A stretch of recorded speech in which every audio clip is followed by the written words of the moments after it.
Vida Pública. Bem-vindos à Vida Pública, realizado pela Fundação Baldino do Amaral, TV Jornal Cruzeiro do Sul e TV Com. Este é um espaço democrático de reflexão e troca de ideias sobre os assuntos que, mesmo sem que se perceba, influenciam a vida de cada pessoa. Nossos projetos de vida, nossas esperanças, tudo aquilo que sonhamos para nós, para a nossa cidade e nosso país, passa pela esfera da vida pública. Espaço aberto à pluralidade, Vida Pública é um debate permanente sobre a realidade que nos cerca, para o qual estão convidados você, telespectador, e aqui, em nosso estúdio, todos os que têm alguma coisa importante a dizer. E a palavra hoje está com o empresário Paulo Hirai. Paulo Hirai nasceu em Tupã, estado de São Paulo, em 26 de dezembro de 1944. É casado com Cristia Hirai e pai de 3 filhos, Thomas, Douglas e Karina. Graduado em Engenharia Mecânica pelo ITA, o Instituto Tecnológico de Aeronáutica, fez pós-graduação em Administração de Empresas pela FGV, além de cursos no MIT e no Japão.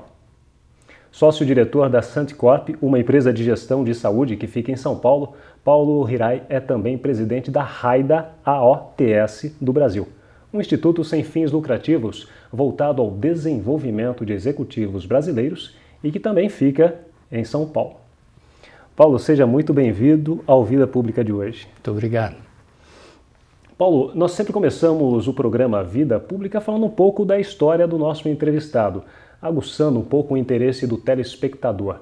Gostaríamos que você contasse um pouco sobre a sua vida pessoal, como foi chegar a ser hoje sócio proprietário de uma empresa como a Santicorp, que trabalha no segmento da saúde. É um longo caminho. Na verdade, eu nasci no interior, fiz os estudos iniciais, o primário, o ginásio, na época, em Tupã, e a partir do científico vim para São Paulo. Fui a São Paulo e meus pais, os japoneses de antigamente, tinham um carinho muito especial para a educação dos filhos, aí com sacrifício, fui lá para o Colégio Bandeirantes e com um bocado de sorte passei no ITA, e isso foi um marco muito grande. Claro, você sai de uma escola de prestígio, então as possibilidades de emprego e tal aumentam enormemente. E isso aconteceu comigo. Só que logo depois de formar, surgiu uma oportunidade de ir ao Japão. Então eu fiquei no Japão por 1 ano, estudando. Existiam bolsas na época com mais abundância. E você já tinha ido ao Japão anteriormente ou não? Não, então foi a primeira vez? Primeira vez. Eu até achava que por ser filho de japoneses falava o idioma perfeitamente. Mas foi um período extremamente difícil. Mas depois de 1 ano, com pouca gente falando inglês, efetivamente você aprende a ler, escrever alguma coisa. E hoje eu me defendo, longe de ser perfeito. Quando eu vou para o Japão a negócios, em geral é inglês, para não ser passado por analfabeto ou de alguém de pouca educação. Mas foi um aprendizado extremamente bom esse ano que eu passei lá. Mas nada ainda a ver com gestão e sim com valores. Aqui no Brasil a gente está acostumado a abrir, ou estava naquela época, acostumado a abrir a janela do carro e jogar as coisas pela janela, o lixo e tal. Hoje visto é um negócio impensável. E o Japão, se você abre a janela, o teu vizinho japonês vai dizer, mas o que você vai fazer? Ué, eu vou jogar comi o doce aqui, vou jogar o papel fora. Então, valores é um choque. Mesmo naquela época, nós estamos falando de 40 anos atrás, já foi um choque. E aí, voltei, comecei a carreira como engenheiro e logo depois veio a IBM e a IBM, na época, pagava cursos de pós-graduação para todos os empregados. Mas que maravilha, tenho que aproveitar. Daí vem a oportunidade, né, Paulo? Exatamente, o curso de pós-graduação, 5 longos anos na GV, todas as noites, Mas foi muito bom. E aí eu saí da IBM, fui para o Grupo Santista. Muito jovem ainda, já era um diretor de uma empresa, na época com grande visibilidade, e discutia bastante questões de gestão. Porque o Grupo Santista, que era parte do Grupo Bunge argentino, tinha, na época de alta inflação, tinha um monte de dificuldades, até para saber, afinal, estou ganhando dinheiro ou não com aquela inflação maluca que nós tínhamos. E se discutia muito. E aí, novamente, o Japão fez um convite para o curso exatamente igual ao que nós estamos organizando agora. Esse curso... Aliás, um curso que daqui a pouco o Paulo vai contar para a gente como que ele funciona. Exato. Então, esse curso foi um divisor de águas, porque eu pude, já tinha um preparo, um background bom da teoria, da técnica de gestão, e podia avaliar as diferenças do sistema de gestão japonês. E foi chocante ver que é tão diferente, mas que faz tanto sentido que a gente deveria adotar no Brasil. Então, a gente trouxe isso, a Santista, a minha divisão era têxtil, nós primeiro aplicamos dentro da Santista Têxtil, e rapidamente a Santista virou o melhor índigo do mundo. Se não era o melhor, era o segundo, em termos de produtividade, em termos de qualidade. Porque o pessoal aderiu a esse tipo de coisa. Lamentavelmente, o próprio grupo acabou tendo problemas e a área têxtil foi vendida primeiro para a Camargo Corrêa, numa associação com a Alpargatas, depois para um grupo espanhol. Mas a qualidade continua boa até hoje, tanto quanto eu saiba. Tá certo? Muito bem. De engenheiro mecânico com essas especialidades também na área da gestão, como foi chegar à empresa Santicorp, que hoje é voltada para o segmento da saúde? Bom, no Grupo Santista eu era o CFO, o financeiro, o administrativo financeiro. E claro, com a quebra do grupo, você começa a se indagar, mas o que deu errado? Né? Por que é que o grupo, não o setor têxtil, mas o grupo como um todo, andou mal? E aí a resposta era má gestão de riscos. Então, no que a gente estava discutindo essas questões de riscos, surgiu uma oportunidade, veio um headhunter e disse, olha, Paulo, tem um emprego ideal para você, você que gosta de gestão, de qualidade total, gosta de riscos. O Banco do Brasil está criando, junto com várias seguradoras, uma empresa 0 quilômetro de previdência que o Brasil não conhece ainda. E é uma oportunidade de você aplicar tudo que você sabe dentro dessa empresa. E era a Brasilprev. Né? Então eu trabalhei na Brasilprev desde o início, criando tudo, desde definir como é que as pessoas deveriam se sentar, como é que era o sistema de gestão interno e tal. Óbvio que não se consegue fazer tudo de uma vez, porque é todo um processo. Leva tempo, né? Exatamente, tem um processo. E até mexer com a cultura das pessoas também, né? Isso. O hábito. A empresa é nova, mas as pessoas não. Né? Então, dá para criar uma série de coisas, mas as pessoas trazem a sua bagagem cultural, a forma de gerenciar e tal. Mas foi um ótimo trabalho, aí fiquei 10 anos, e aí passei a trabalhar numa empresa americana de consultoria, especificamente na área de riscos. Eu cuidava de produtos de seguro, dava consultoria para seguradoras de vida e previdência, e tinha uma outra divisão que era de saúde, dirigida por um médico. E esse médico saiu, né?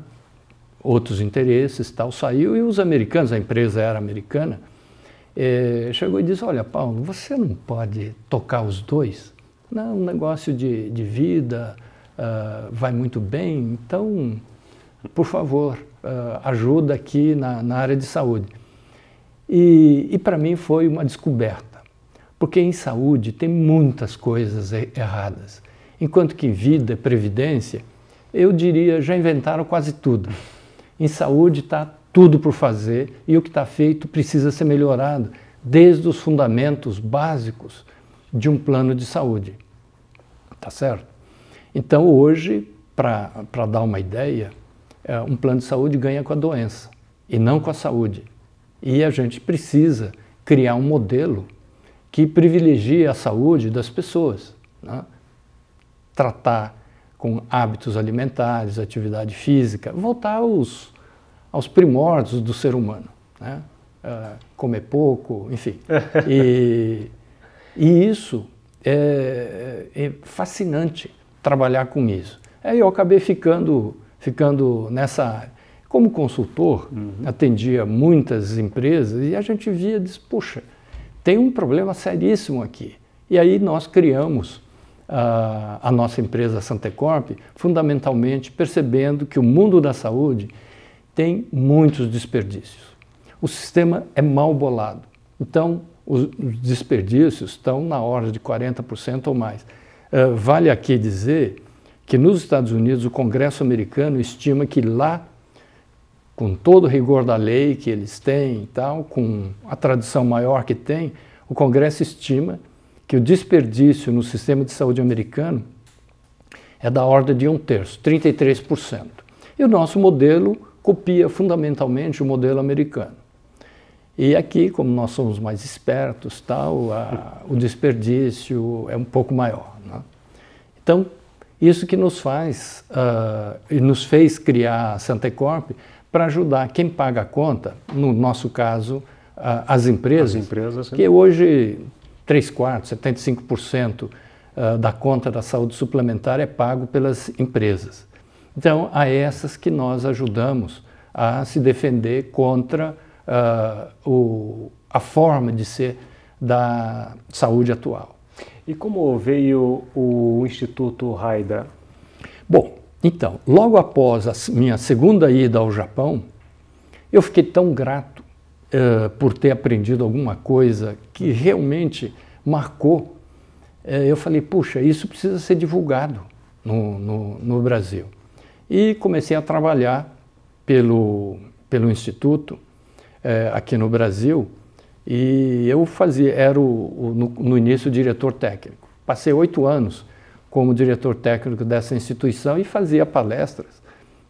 Eu me lembro, fizemos na sede da Itaipu, fizemos em Fortaleza. Ela existe desde quando, desculpa, o Instituto? Aqui no Brasil há mais de 50 anos. Há mais de 50. Isso. No Japão, cerca de 60 anos, um pouco mais de 60 anos.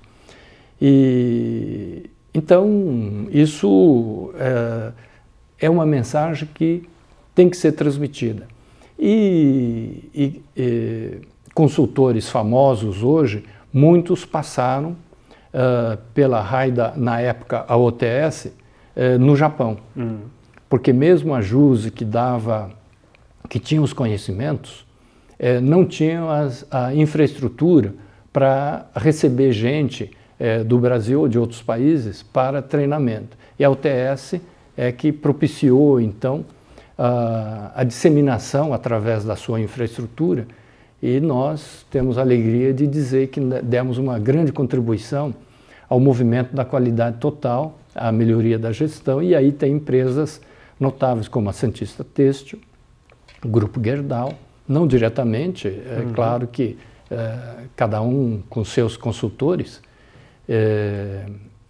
a própria Sadia, né, teve a infelicidade aí com câmbio, mas enfim, do ponto de vista de qualidade, a Sadia é um fenômeno espetacular, né? Um case mundial de como melhorou a produtividade e a qualidade na criação dos frangos, no processamento e tudo mais. Essas suas 2 idas ao Japão, Paulo, obviamente ajudou a trazer boas informações relacionadas inclusive à saúde e trazer aqui para o Brasil para ensinar um pouco disso também. E falando um pouco do Japão, no que se refere aos cuidados com a saúde e a manutenção do corpo, o povo brasileiro é muito diferente do japonês? Olha, algumas estatísticas. Nos Estados Unidos, os americanos com peso acima do normal, o overweight como eles chamam, já passa dos 40, aproximando da metade. Ou seja, logo metade da população americana está com sobrepeso. O México, que está ali, né, importando os hábitos alimentares dos Estados Unidos, está aí perto dos 30%. O Brasil, em termos de curva, o Brasil está mais baixo, por volta de 25% e tal, mas segue a mesma tendência. O Japão está aqui embaixo com 4, 5% constante. Não está aumentando ao longo dos últimos 20 anos. O Brasil segue a tendência do O Brasil está subindo. Já, mais 5 anos, o Brasil atinge o que os Estados Unidos são hoje. Os Estados Unidos, lógico, continuarão a subir. Claro que lá já iniciou uma campanha muito forte para mudar essa situação, mas aqui no Brasil ainda não. Então, nós estamos nessa linha agora. Qual é o segredo do japonês? Muita atividade física, não porque eles vão à academia, não é isso. Quem vive em Tóquio, por exemplo, sabe que todo mundo anda de ônibus, metrô. É o transporte coletivo. Transporte coletivo, exatamente. Só que da casa até o ponto de ônibus, até a estação próxima, em geral 1 quilômetro, 2, e vai a pé. Uma caminhada. Isso. Chega na estação, não é chega na plataforma, não. Sobe, desce escada até chegar. Rolante? Só na estação de Tóquio, nas grandes estações. Nas menores, no subúrbio e tal, é o no sobe e desce. Mesmo. Exatamente. Então, as pessoas andam muito. E a alimentação, tradicionalmente, o Japão é bem comedido, é fruto da fome que dentro da história do Japão, ocorreu algumas vezes. Então, desperdício é uma coisa muito severa, muito difundido dentro da população, e as pessoas realmente comem estritamente necessário e não sobra nada. E é verdade que os japoneses, eles não estocam mercadorias em casa como o brasileiro faz, vai às compras e compra alguns pacotes a mais de um determinado produto? Ou... Não, é isso, mas aí tem as facilidades, né? No caminho de volta para casa, ele, quando sair da estação, vai passar por uma área onde tem pequenas vendas. E invariavelmente tem algumas lojas que vendem comida. Então, em vez de comprar 1 quilo de carne, isso é um escândalo no Japão, né?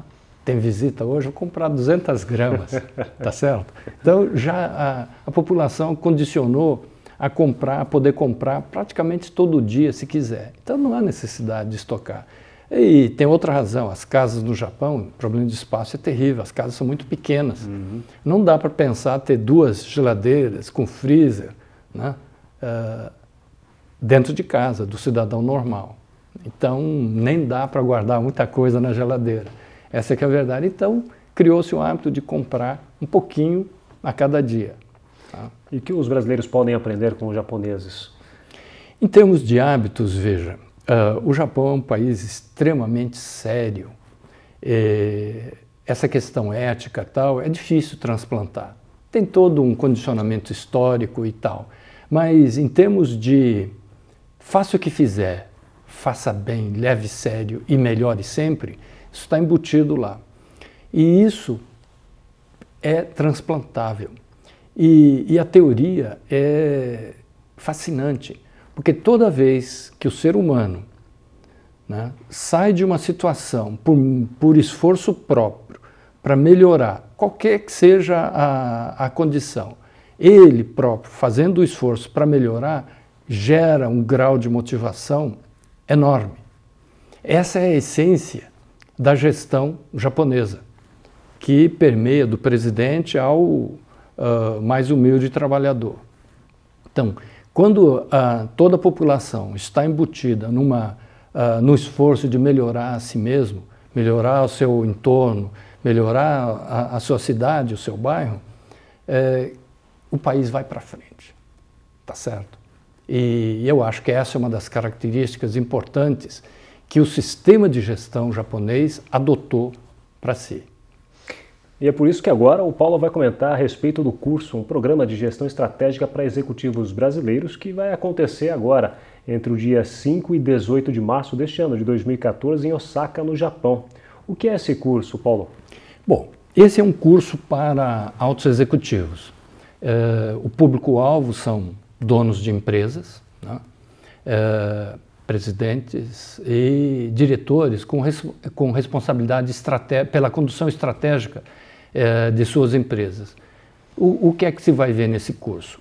Basicamente, como o japonês, como as empresas japonesas excelentes encaram a empresa.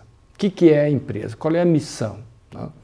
Depois, como é que se planeja? Como é que se estabelecem objetivos coerentes com a missão? Depois, como é que se planeja para atingir esses objetivos? Né? Em todas as áreas.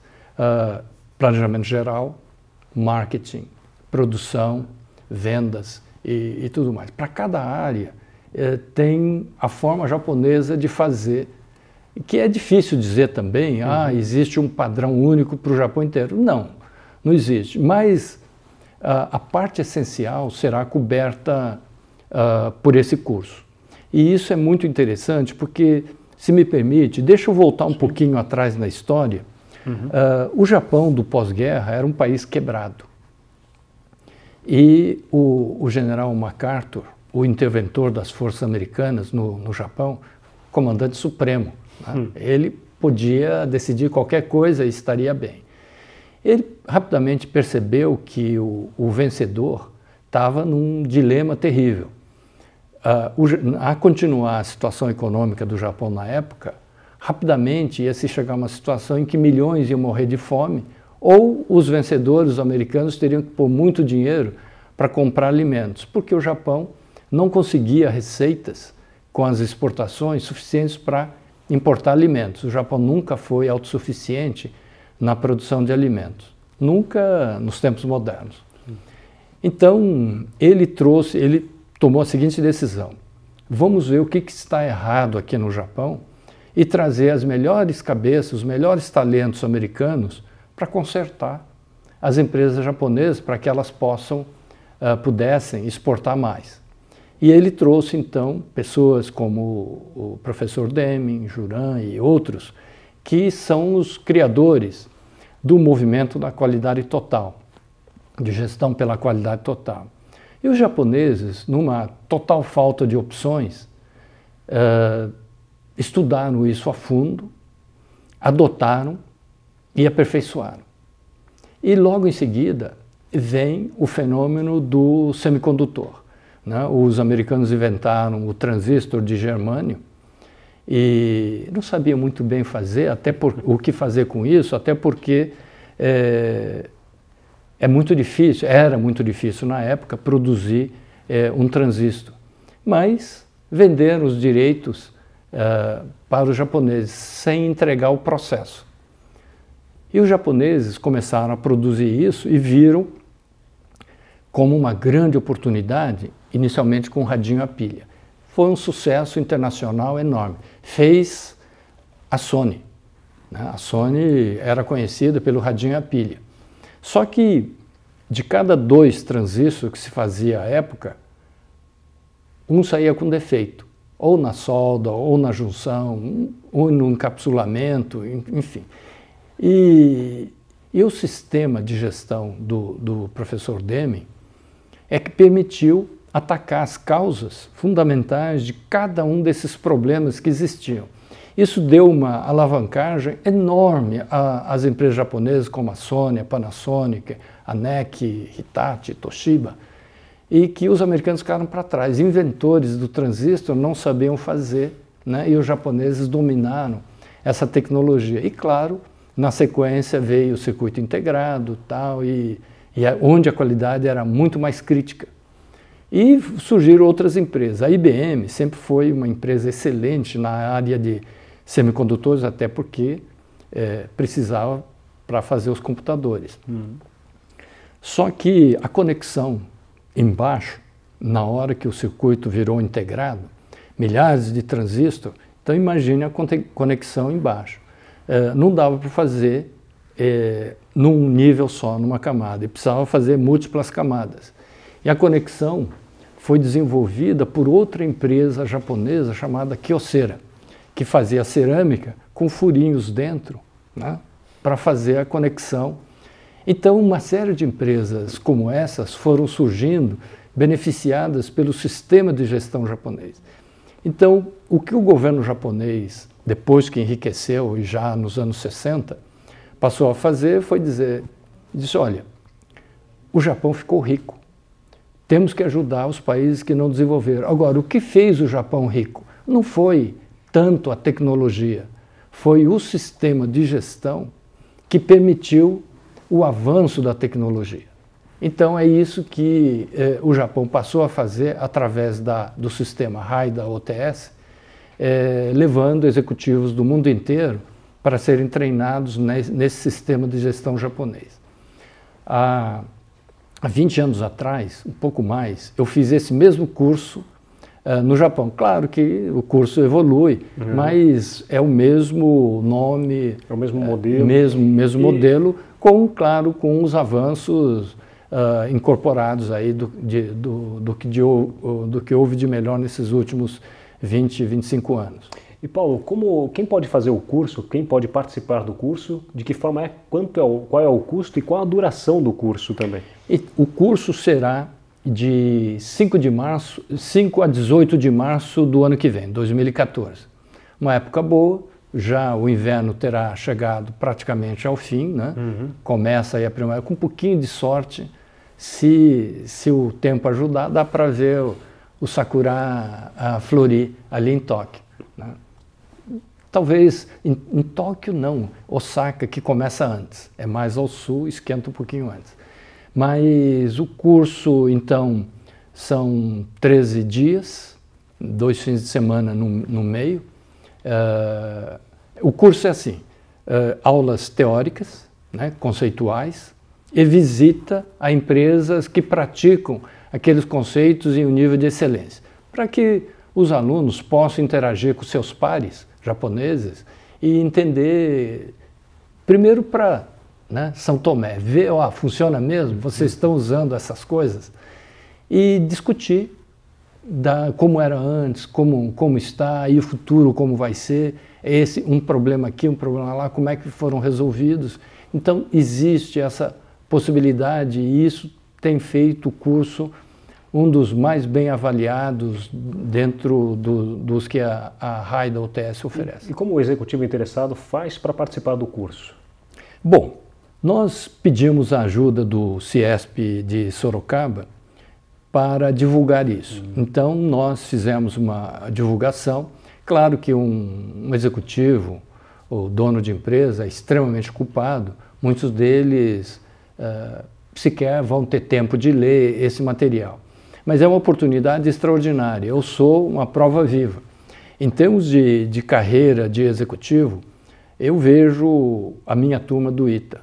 Tem os luminares, se deram muito bem com carreira executiva e tal, mas eu garanto que, por conhecer o sistema de gestão japonês, você contribui muito mais para a sua empresa do que sem conhecer.